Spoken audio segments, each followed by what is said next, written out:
오늘부터 룻기에 대한 말씀을 나누고자 합니다. 여러분들 바다에서 한 물고기가 이제 상어에 쫓기고 있어요.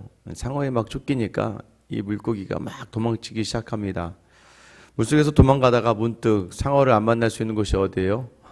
땅 위로 올라가면 만나지 않는 거예요. 그래서 물고기가 땅 위로 올라갑니다. 여러분 그럼 어떻게 돼요? 죽는 거죠. 꼭 아무리 상어의 위협이 있다고 하더라도 그 안을 떠나면 안 되는 자리들이 있습니다. 바다를 떠나면 되지 않죠. 신앙의 자리에서도 마찬가지인 거예요. 결코 떠나지 말아야 될 자리. 떠나지 말아야 될 자리. 그것이 어디인가요? 이제 이런 말씀으로 시작하면 우리가 무겁게 감당하고 있는 사역의 자리, 또 때로는 어렵게 섬기고 있는 교회의 자리, 또 때로는 버티고 있는 가정의 자리, 여러분 이런 자리들의 눈으로 보여지는 것으로 자꾸 이야기하다 보면 누군가는 더 마음이 어려워지고 누군가는 더 마음이 힘들어집니다. 떠나지 말아야 될 때는 무엇을 이야기하냐면 바로 말씀의 자리입니다. 하나님이 주시는 삶 가운데 내게 허락하신 그 말씀의 자리, 그 말씀의 자리를 떠나지 않는 것이지, 여러분 이 말씀을 가지고 너무나 큰 막 정말 죽으면서까지 감당할 그 자리들, 그런 개념이 아니라 우리 안에 그 상황에 말씀이 있는가 말씀이 없는가. 그 내 안에 아무리 좋은 상황이라도 말씀이 없는 자리라면 그것이 저주가 있는 상황이고, 아무리 힘들고 어려워도 내가 말씀을 붙들고 있다면 그 자리는 제대로 우리가 감당하고 있는 자리인 줄 믿으시길 바랍니다. 여러분 내 안에 그래서 말씀을 바라보며 서고 있는 자리가 있는가. 오늘 1절에 시작할 때 어떻게 이야기합니까? 사사들이 치리하던 때라고 시작해요. 사사들이 치리하던 때, 사사기 생각해 보시면 알아요. 사사기의 패턴이 무엇이었어요?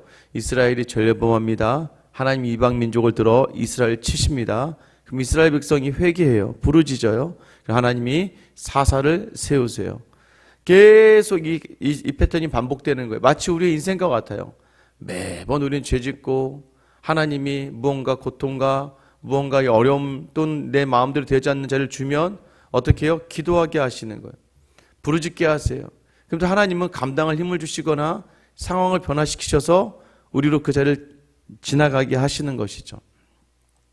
사사기의 핵심 주제는 무엇이에요? 그때에 왕이 없으므로. 많은 백성들이 자신들의 왕이신 하나님을 놓치고 자기 스스로 자기의 소견대로 행하였더라. 뭐가 없는 거예요? 말씀이 없는 자리. 아무리 열심히 살아도요, 아무리 최선을 다해도요, 성도는 그 안에 말씀이 없으면, 하나님이 있지 않으면 그 자리는 의미가 없다는 거예요. 여러분 사사가 치리하던 그 시대에 말씀이 없던, 하나님이 왕으로서 인정받지 못하던 그때에 그 땅에 흉년이 들었습니다. 그 땅이 어디냐면 유다 베들레헴이라고 이야기해요. 여러분 이스라엘 백성이 하나님께서 가나안을 허락하셨어요. 하나님 허락하신 가나안, 그 땅에 특별히 가장 큰 지파였던 유다 족속이 가지고 있었던 그 땅. 여러분 기억하셔야 돼요. 하나님이 주신 땅이라 할지라도 땅에 흉년이 든다는 거예요. 믿음이 있어도요, 아무리 예수를 잘 믿는다 할지라도 우리의 삶 가운데에서는 흉년의 자리가 반드시 있게 된다는 거예요. 예수를 잘 믿는다고 해서 흉년이 피해가지는 않습니다. 예수님과 함께 있었던 제자들에게 풍랑이 일었어요. 예수님은 뱃머리에서 주무시고 계셨고, 예수님과 함께 있는 그 순간인데도 불구하고 바다에 파도가 일고 풍랑이 치기 시작합니다. 제자들이 두려워 떨게 되는 것이죠. 예수님과 함께 있다고 해서, 우리의 믿음이 아주 좋다고 해서 이 땅의 풍랑과 이 땅의 흉년을 피해가지는 않습니다. 그럼 중요한 건 무엇입니까? 예수를 잘 믿는다는 건 뭐예요? 그 흉년마저도 하나님이 내게 주셨구나라는 것을 인정하는 거예요. 그 하나님의 자리를 인정하고 다시 나의 삶의 모습을 돌아봐야 하는 것이죠. 그런데 오늘 등장하는 한 사람은 그의 아내와 두 아들을 데리고 모압으로 갔다라고 이야기해요. 유대 베들레헴에 있었던 한 사람이 자기 아내 그리고 두 아들을 데리고 흉년을 피해서 모압으로 갔다. 이 자리의 시작이 바로 이 가족의 비극을 초래하는 자리죠. 왜 그렇습니까? 여러분, 그 땅이라는 개념은 구약에서 하나님의 기업이라는 개념이고 안식이라는 개념이에요.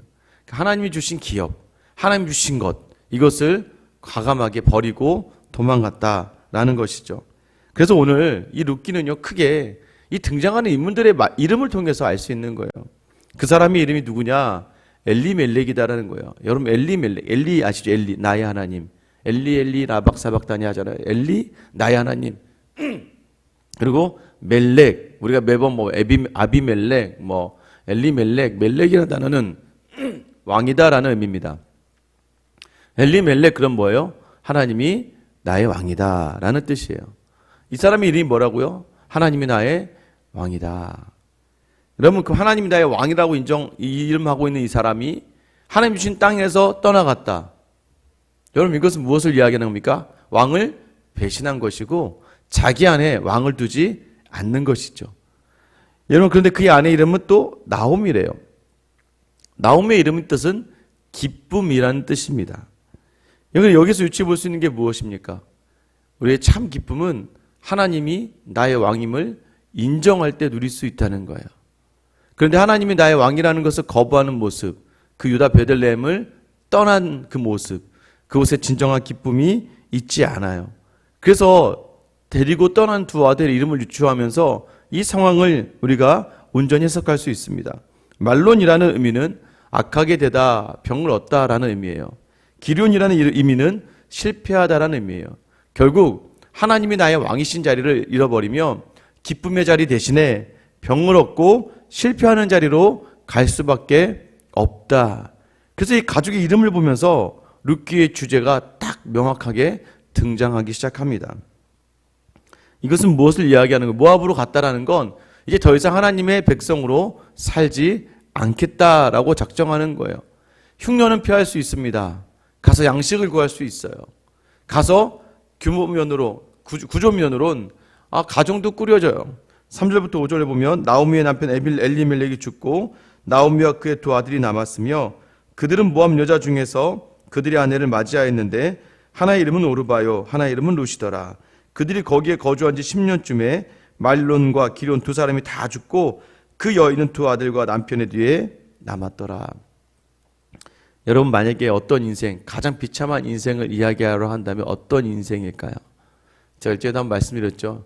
이 전쟁 중에 후퇴하면서 아이 첫째 딸을 손에 잡고 아들 등에 업고 내려오는 가운데 그 내려오다가 등에 업혔던 아이가 얼어 죽은 우리 권사님을 본 적이 있어요. 그 뒤로부터 이 화병을 못 이겨내시는 거예요. 왜냐면 내 등에서 죽은 그 싸늘한 아이, 그 아이의 그 상처와 그 아픔 때문에 그 뒤로 그 상처를 그러나 그 상처를 간신히 믿음으로 이겨냈는데 또 큰딸도 40살이 되었을 때 먼저 병으로 이 땅을 떠나게 되었을 때 너무나도 힘들어하고 아프던 그 자리. 그래서요, 믿음이 있어서 감당을 해내시지만 여러 약들을 먹으면서 신앙생활 감당하시는 거예요. 그리고 저에게 던졌던 말씀 한마디요. 권사님 어떻게 사셨습니까? 하나님의 은혜예요. 하나님의 은혜가 아니었으면 전 죽었을 겁니다. 그 인생을 쭉 이야기하고 듣다 보니까 여러분, 정말 비참한 자리가 어떤 자리입니까? 자식과 남편도 그렇지만 자식을 먼저 떠나보낸 그 어머니의 마음 아니겠습니까? 자기 목숨보다도 귀한 두 아들을 떠나보내는 비참한 상황이 되어버리고 이제는 며느리들만 남게 되는 것이죠. 여러분, 살다 보면 어려움의 자리를 닥치게 됩니다. 어려움의 자리에 섰을 때에 여러분, 우리 믿음이 있는 사람들이 어떻게 해야 되는가? 여러분, 저는 그 자리에서 정말 그 자리를 피해 도망가면 반드시 그 자리는 다시 인생에 오게 되어 있는 것 같아요. 우리가 신앙이 있는 사람이라면 그 자리에서 무엇을 해야 됩니까? 믿음으로 한번 뚫고 나아가든지 믿음으로 한번 견디어 내야 됩니다. 믿음으로 뚫는다라는 것은 무엇을 의미하는 거예요? 이 자리가 지금 무엇으로부터 왔는지, 누구로부터 왔는지를 생각해 보는 거예요. 하나님이 보내셨는데 혹시나 나의 잘못은 아니었는가? 내가 혹시 욕심을 내거나 내가 혹시 하나님에 반하는 마음과 행동으로 나타난 일들이 아닌가라고 하며 자신을 돌아보며 회개하는 시간을 가지셔야 돼요. 그런데 아무리 생각해도 내가 도저히 이유를 모르겠거든. 내가 아무리 생각해봐도 이 일의 원인을 잘 모르겠거든. 여러분, 그럼 그 자리는 버티고 견디는 자리입니다. 하나님 우리의 삶의 모든 자리에 공의를 행하실 수밖에 없어요. 믿지 않는다든 믿는 자든 죄 지은 자들, 자범죄라고 해요. 원죄는 해결됐습니다. 우리가 가지고 있었던 원래 결코 하나님을 인지하지 못하고 하나님께 찬양하지 못하고 함께 예배하지 못하여 타락으로 말미암아 무너졌던 우리의 모든 예배의 자리를 회복이 되었어요. 그래서 우리는 이제 원죄는 해결됐어요. 천국과 지옥은 우리에게 중요한 게 아니에요. 이제는 하나님의 나라에 들어가는 거예요. 그런데 이 땅을 살다 보면 우리가 하나님을 믿는다 할지라도 육체의 연약함으로 말미암아 이 육체의 한계로 말미암아 범하는 죄들은 하나님은 공의로우신 분이에요. 그래서 우리 믿는 사람들은요, 항상 여러분 마음 안에 뭘 담고 있어야 하냐면 두렵고 떨리는 마음이 있어야 돼요. 왜요? 우리는 우리의 모든 자리 하나님께서 보고 계시거든요. 근데 하나님은 공의를 행하셔야 돼요. 그래서 우리가 욕심을 낸 그 자리, 하나님 우리를 미워하시는 게 아니라 그 욕심을 미워하세요. 근데 그 욕심으로 말미암아 사망으로 간 자를 다시 돌이키기 위하여 사망의 고통이 때로는 우리 안에 따를 수도 있다는 것을 여러분 기억하셔야 돼요. 그래서 성도로서 우리의 삶의 자리를 두렵고 떨림으로 바라볼 수 있어야 되는, 그래서 우리가 내 안에 어떠한 것이 문제였는가를 빨리 돌아보고 회개할 수 있어야 되고, 회개는 무엇이에요? 회개라는 것은 하나님 앞에 내가 성도로서 하나님 보시기에 너무 부끄러워 죄송합니다 라고 고백하고 기도하는 것뿐만 아니라 혹시나 내가 하나님께 온전히 서지 못하여 상처받았던 주변의 사람들을 돌아볼 수 있어야 되는 거예요. 거기까지가 회개입니다. 그래서 내 주변에 혹시 내 말과 내 생각과 이 행동으로 상처받은 사람이 있는지까지 돌아보면서 그 자리를 회복시키냐면 반드시 하나님 그 자리를 회복시켜 주십니다. 그런데 아무런 이유를 모르겠어요. 잘 모르겠어요. 여러분, 그러면 어떻게 해요? 시험이에요. 하나님 우리에게 주시는 버티고 견디라고 주시는 시간입니다. 왜요? 우리를 성숙하게 하기 위해서. 또 하나는 무엇입니까? 나중에 나와 같은 아픔과 고통당하는 사람들을 위하여 나를 준비시키시는 거예요. 그래서 나로 하여금 나중에 그 사람들을 위로할 수 있는 상처받은 치료자로 세우시기 위함이에요. 여러분, 그 치료의 시간에 어떻게 해야 돼요? 그 시험의 시간에 감당해내는 거예요. 그래서 이 시간을 연단으로 성숙하게 하실 것을 믿고 감당하고 버티는 시간이라는 거예요. 때로는 유혹의 자리일 수도 있습니다. 떠나가는 자리는 때로는 유혹의 자리일 수 있어요. 아브라함의 조카 롯이요, 아브라함과 이야기하다가 아브라함에게 삼촌이 먼저 갈 것을 구하세요라고 이야기할 수 있었는데, 여러분 어떻게 됩니까? 이 롯은 자기가 먼저 눈을 들어 바라보다가 소돔이 너무 좋아 보였단 말이에요. 저기 가면 먹고 살고 풍성하겠구나, 그렇게 자기 눈으로 바라보며 욕심에 넘어가서 소돔과 고모라를 향했다가 나중에 비참한 일을 당하게 되지 않습니까? 여러분, 그때 뭐가 없었기 때문입니까? 말씀. 아브라함은요, 기다립니다. 뭐가 임할 때까지? 말씀이 임할 때까지. 그래서 하나님께서 뭐라고 이야기했어요? 동서남북을 다 바라봐라. 네가 어디를 가든지 내가 너와 함께 할 것이다. 여러분, 무엇이에요? 어디를 가도 된단 말이에요. 어떻게 있어도 된단 말이에요. 뭐가 있어야 된다고요? 말씀과 함께 있느냐, 말씀과 함께 있지 않느냐. 내가 삶에 하나님 복을 주셔서 많은 복을 누리고 있어요. 근데 말씀이 없어요? 긴장해야 됩니다. 제가 항상 보면서 우리가 정말 못하는 게 뭔지 아세요? 어려울 때 기도하는 건 웬만한 성도들은 다 합니다. 그런데 좋은 것을 주시고 감사한 걸 주셨을 때 두렵고 떨리는 마음으로 그 자리에 있는 성도들을 많이 못 봐요.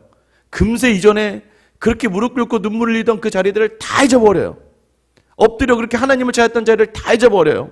언제 내가 그랬냐는 듯이 하나님 앞에서 입을 싹 닫고 뒤를 돌아서 마치 그 자리, 내 노력과 내 능력으로 얻어진 자리, 입으로는 하나님의 은혜라고 이야기하지만 하나님의 은혜라고 이야기할 만큼의 믿음의 자리는 아무것도 없는 자리, 그 자리는 결코 축복의 자리가 아니에요.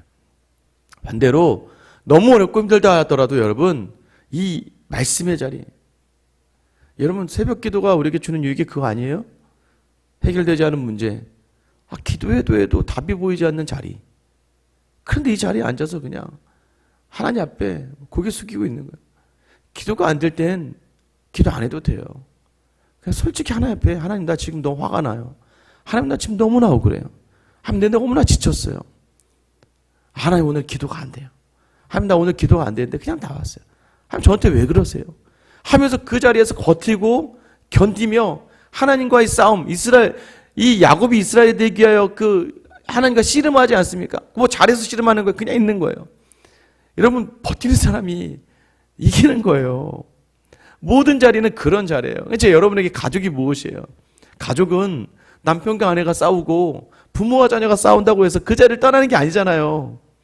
그 자리에서 그냥 있는 거예요. 그러다가 어느 날부터 그냥 밥 먹자. 그럼 밥 먹는 거예요. 그럼 오늘 해결이 되어 있는 거예요. 믿음의 자리도 마찬가지예요. 여러분, 저는 교회 와서 여러분들이 상처받지 마셔야 돼요. 신앙의 자리에서도 마찬가지. 이 상처받으시면 안 돼요. 왜요? 잘 싸우세요. 잘 싸우라는 게 무엇입니까? 잘 버티는 거예요.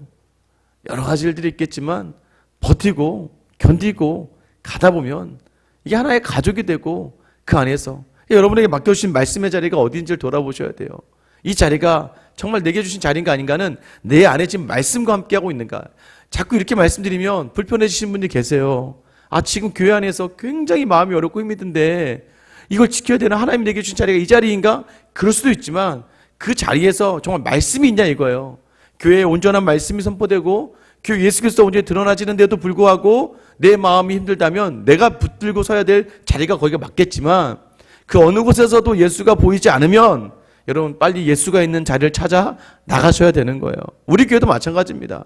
아무리 제가 어떤 분들이 좋다 할지라도 어떤 분들은 설교에 은혜를 받는다 할지라도 내 안에 아무리 생각해도 이건 아닌 것 같다고 느껴지면 왜요? 믿는 방법은 다양하고 예수 그리스도를 따르는 방법은 다양하거든요. 예수님은 한 분이시지만 우리에게 다양성이라는 교회의 여러 가지 모습을 주셨어요.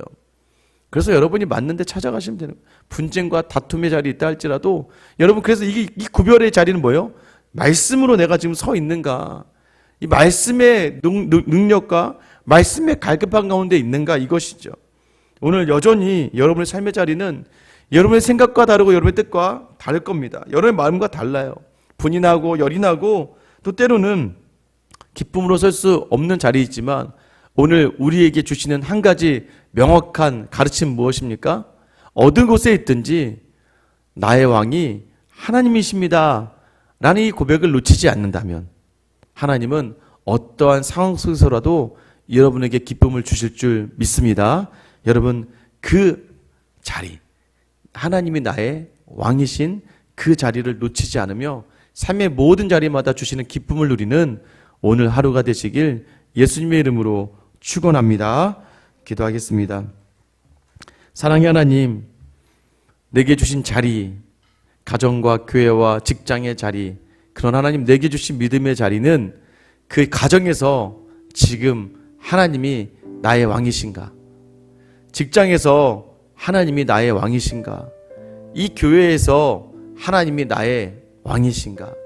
하나님 이 자리를 놓치면 우리는 참 기쁨의 자리를 누릴 수가 없다는 것을 기억하며 오늘 이 시간 하나님 인간적인 눈으로 보여지는 그 자리가 내가 지켜야 될 자리가 아니라 내가 속한 모든 곳에서 내가 말씀을 따르며 하나님을 나의 왕으로 모시고 있는가?